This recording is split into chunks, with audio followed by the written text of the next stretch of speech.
ఎందుకంటే పని అడిగినటువంటి ప్రతి ఒక్క కుటుంబానికి కూడా ఒక ఆర్థిక సంవత్సరంలో కనీసం 100 రోజులు పని కల్పించాలి, ప్రతి ఒక్క కుటుంబానికి కూడా 100 రోజులు పని కల్పించాలి అని చెప్పేసి చట్టం చెప్తా ఉంది. ఇక 100 రోజుల పని ఒక్కరికి కాదు, ఒక కుటుంబానికి 100 రోజుల పని. కుటుంబంలో 2 ఉంటే సరి 50 రోజులు, కుటుంబంలో 3 ఉంటే సరి 33 రోజులు, కుటుంబంలో 4 ఉంటే సరి 25 రోజులు. ప్రతి ఆర్థిక సంవత్సరంలో, ప్రతి ఫైనాన్షియల్ ఇయర్లో, ప్రతి ఆర్థిక సంవత్సరంలో ఖచ్చితంగా కూడా మీ యొక్క కుటుంబానికి 100 రోజులు పని కల్పిస్తుంది. ఈరోజు మనం ఇంత పెద్దలో మరి భాగస్వామ్య గ్రామీణ మరి మూల్యాంకన పట్టణానికి వివరించడం జరిగింది. మరి స్లోగన్స్ చెప్తూ మనం ర్యాలీ చేయడం జరిగింది. ఈరోజు యొక్క గ్రామ సభ అనేటువంటిది కూడా మనం నిర్వహించడం జరిగింది.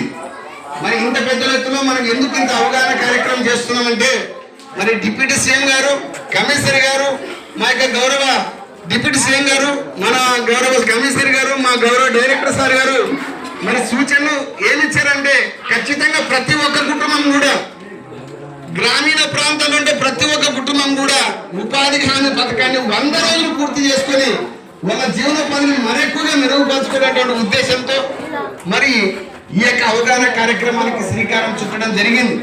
సో కాబట్టి మీరు దయచేసి ఇంత శ్రమని మరి ఇంత కార్యక్రమాన్ని మరి ఇవన్నీ కూడా మీరు దయచేసి అర్థం చేసుకొని, మేము మీకోసం వచ్చాం, మీ గ్రామంలోకి వచ్చాం.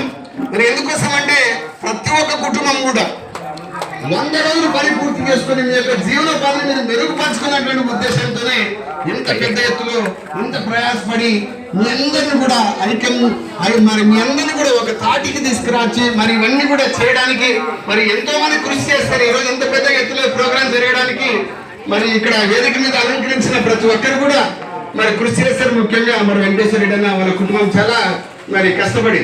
సో కాబట్టి మరి ఇంత ఎత్తులో చేయడానికి కారణం ఏంటంటే, మీరు ప్రతి ఒక్కరు కూడా ప్రతి ఒక్క కుటుంబం కూడా 100 రోజుల పని ఉపయోగించుకొని మరి ఖచ్చితంగా మీరు జీవనోపాధి మెరుగుపరుచుకున్నటువంటి ఒక ప్రధానమైనటువంటి ఉద్దేశంతో ఈరోజు ఈ గ్రామ సభ అనేటువంటిది ఈ యొక్క అవగాహన కార్యక్రమం అనేటువంటిది నిర్వహించడం జరిగింది.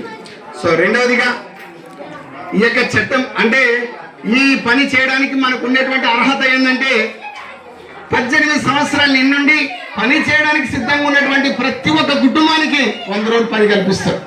నీకు ఉండే అర్హత ఏందయ్యా అంటే 18 సంవత్సరాలు నిండుంటే చాలు, పని చేయడానికి అర్హత ఉన్నట్లే. అది ఎటువంటి పనులు అంటే నైపుణ్యం లేనటువంటి పనులు.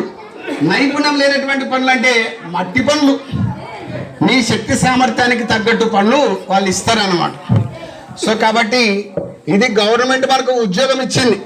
ఏమో ఉద్యోగం అంటే, సంవత్సరానికి ఉండేటువంటి 365 రోజుల్లో 100 రోజులు రెక్కల కష్టం చేసుకునే ఉద్యోగం గవర్నమెంట్ మనకి ఇచ్చింది.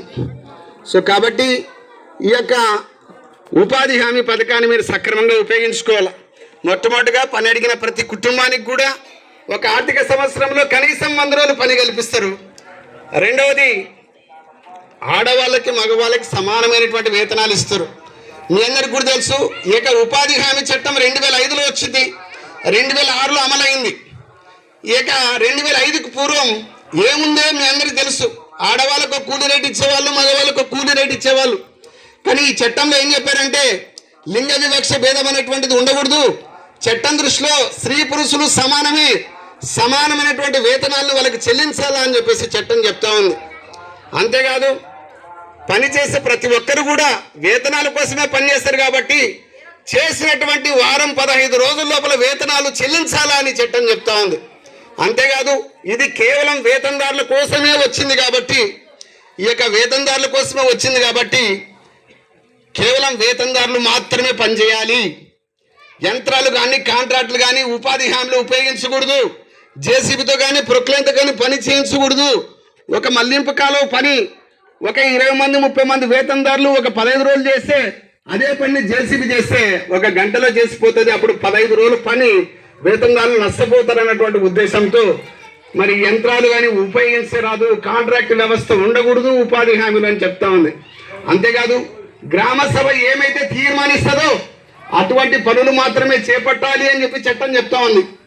మరి గ్రామ సభ అన్నాక మరి అందరూ పెద్దలు ఉంటారు, అందరూ కూర్చోవడానికి ఈ విధంగా అనుకునేటువంటి ఒక ప్రదేశంలో కూర్చొని ఎవరు బడుగు బలహీన వర్గాల వాళ్ళు ఉన్నారు, ఎవరు చిన్న సన్నకారు రైతులు ఉన్నారు, ఏ పనులు చేసుకోవడానికి గ్రామానికి అనుమతులు ఉన్నాయి, ప్రభుత్వం నుంచి ఎన్ని రకాల పనులు చేసుకోవచ్చు. దాదాపు ప్రభుత్వం నుంచి మనకి అనుమతి వచ్చినటువంటి పనులు 94 రకాల పనులు అనుమతి చేసుకోవచ్చు. 94 రకాల పనులు చేసుకోవచ్చు అని చెప్పేసి మరి చట్టం చెప్తా ఉంది. మనకి అనుమతి పొందిన పనులు ఉన్నాయి, 94 రకాల పనులు ఉన్నాయి. దాదాపు గత ఆర్థిక సంవత్సరంలో అంటే 2024-25 ఆర్థిక సంవత్సరంలో మీ యొక్క గ్రామ పంచాయతీలో 51 పనులు జరిగినాయి. దాదాపు 51,23,000 అంతేనా, 51,23,000 రూపాయలు ఖర్చు చేయడం జరిగింది గత ఆర్థిక సంవత్సరంలో. ఆడిట్ బృందాలు